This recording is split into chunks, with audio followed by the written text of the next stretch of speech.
حکومت پاکستان نے برطانیہ سے شہزاد اکبر اور عادل راجہ کی حوالگی کی درخواست کر دی۔ محسن نقوی نے حوالگی کے سرکاری کاغذات برطانوی ہائی کمشنر کے سپرد کیے۔ پاک برطانیہ تعلقات، سیکیورٹی تعاون اور غیر قانونی پاکستانیوں کی واپسی پر گفتگو۔ محسن نقوی نے کہا، دونوں افراد پاکستان میں سنگین الزامات پر مطلوب ہیں، ان کو فوری پاکستان کے سپرد کیا جائے۔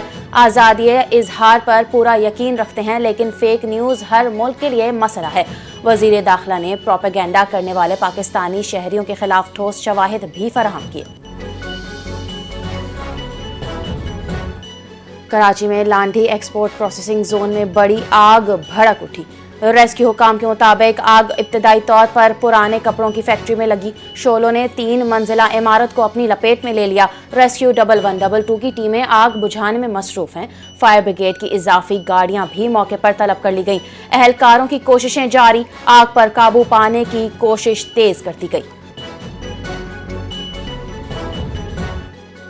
وزیر اعظم شہباز شریف سے قرقیزستان کے صدر کی ملاقات میں field marshal Asim Munir, Ishaq Dar, national security adviser lieutenant general Asim Malik بھی موجود تھے۔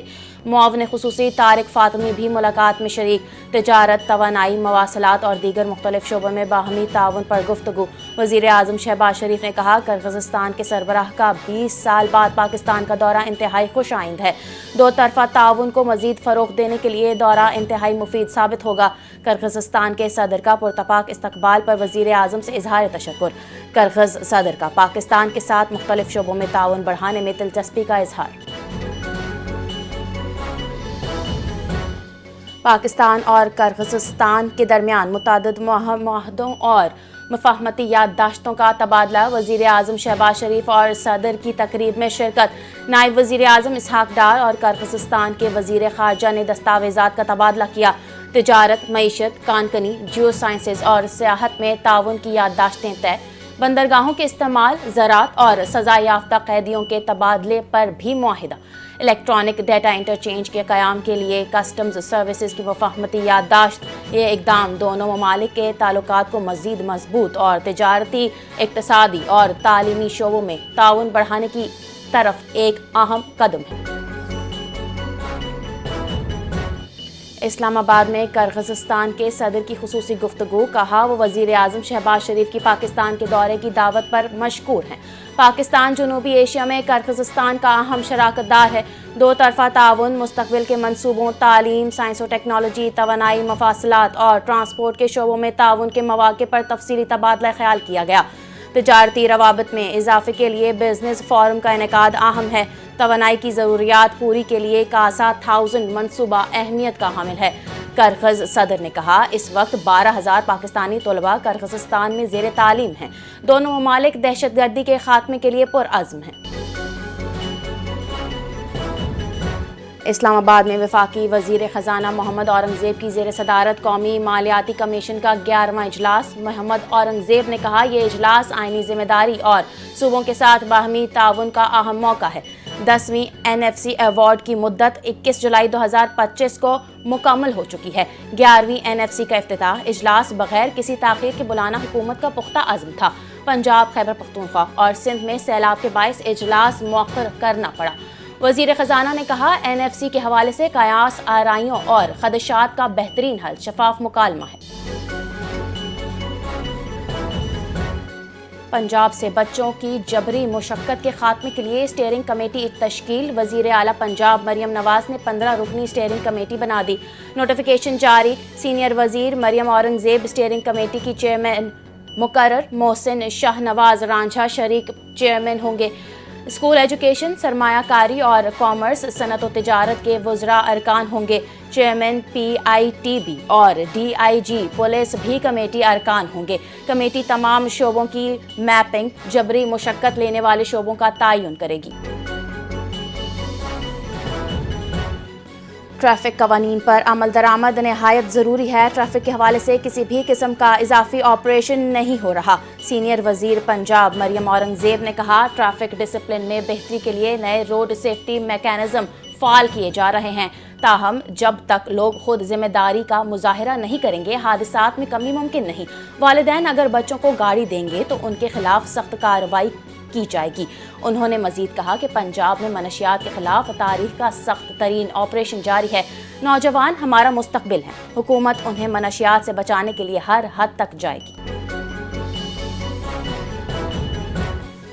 بلوچستان حکومت کا بیرون ملک موجود کالعدم تنظیم کے خلاف گھیرا تنگ کرنے کا فیصلہ۔ وزیر اعلیٰ سرفراز بگٹی کی زیر صدارت اعلیٰ سطح اجلاس۔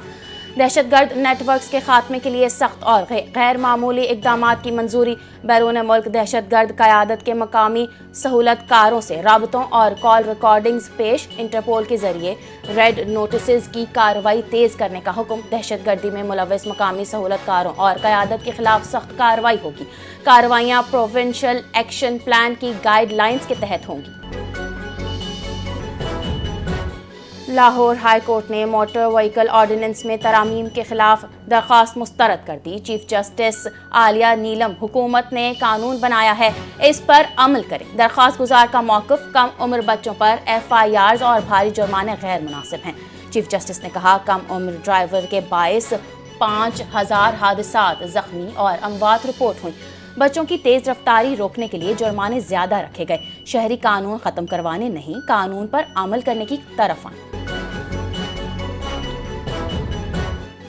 پاکستان اور بنگلہ دیش کے درمیان فضائی رابطہ بحالی میں اہم پیش رفت۔ بنگلہ دیشی ہائی کمشنر کا کہنا ہے کہ دسمبر سے فضائی آپریشن شروع کرنے کی تیاریاں مکمل ہیں۔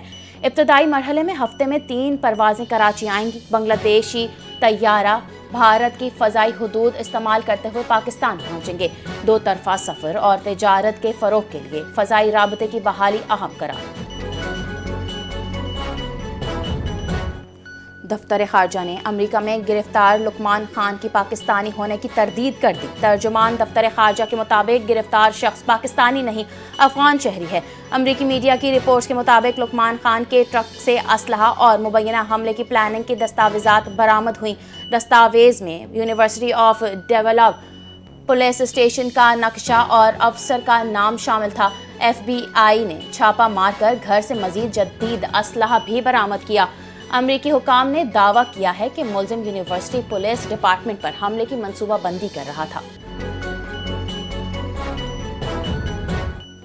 خیبر پختونخوا میں گورنر راج کا خطرہ موجود ہے۔ اس نظام میں کیے گئے فیصلے دھونس پر مبنی ہیں۔ تحریک انصاف کے سیکریٹری جنرل سلمان اکرم راجہ نے کہا کہ اگر آج بانی تحریک انصاف سے ملاقات نہ کروائی گئی تو یہ خلاف آئین ہوگا۔ اس فیصلے پر تعجب نہیں ہوگا مگر افسوس ضرور ہوگا۔ حکومت ملاقات نہ کروانے کے لیے کسی آئینی یا قانونی شک کا حوالہ نہیں دیتی۔ گورنر سندھ کامران خان ٹسوری سے آسٹریلین ہائی کمشنر کی گورنر ہاؤس میں ملاقات۔ 2 طرفہ تعلقات، سرمایہ کاری اور تجارت میں اضافے پر تبادلہ خیال۔ ٹیموتھی کین نے گورنر انیشیٹوز کے تحت مفت IT تعلیم کی فراہمی کے اقدام کو سراہا۔ گورنر سندھ کا کہنا تھا کہ SIFC کی بہترین سہولت کاری سے پاکستان میں سرمایہ کاروں کا اعتماد بڑھ رہا ہے۔ پاکستان اور آسٹریلیا کے مضبوط تعلقات کئی دہائیوں پر محیط ہیں۔ آسٹریلین ہائی کمشنر نے قائد اعظم کے تاریخی دفتر کے دورے اور مہمانوں کی کتاب میں تاثرات قلم بند کیے اور پرچم کشائی بھی کی۔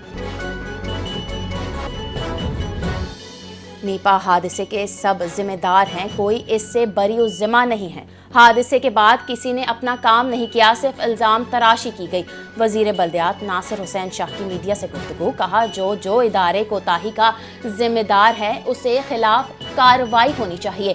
جس کو بھی اس مین ہول کے کھلے ہونے کا علم تھا وہ ذمہ دار ہے۔ عوام کی بھی ذمہ داری ہے کہ جہاں بھی بغیر ڈھکن کے مین ہول دیکھے فوری شکایت کریں۔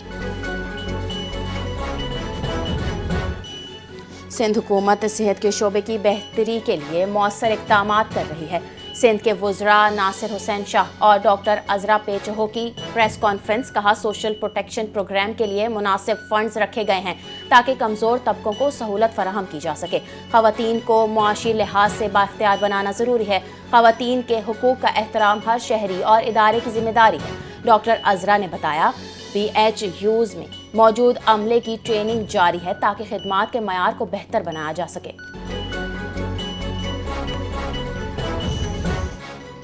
اور پاکستان کرکٹ ٹیم کے کھلاڑی مکمل BPL نہیں کھیل سکیں گے۔ ذرائع کے مطابق قومی ڈیوٹی کی وجہ سے قومی کرکٹرز مکمل BPL نہیں کھیل سکیں گے، کیونکہ BPL کے لیے چنے جانے والے کھلاڑیوں میں زیادہ تر قومی ٹیم کا حصہ ہے۔ قومی ڈیوٹی کے باعث NOC جاری کرنے میں پیچیدگیاں ہیں۔ کھلاڑیوں کے NOC کا معاملہ کیس ٹو کیس دیکھا جائے گا۔ پاکستان کرکٹ بورڈ نے تاحال BPL کے لیے NOC دینے سے انکار نہیں کیا ہے، مگر پاکستان کے کرکٹرز کی پوزیشن کا BPL کی ٹیموں کو علم ہے، لہٰذا وہ متبادل کھلاڑی دیکھ سکتی ہیں۔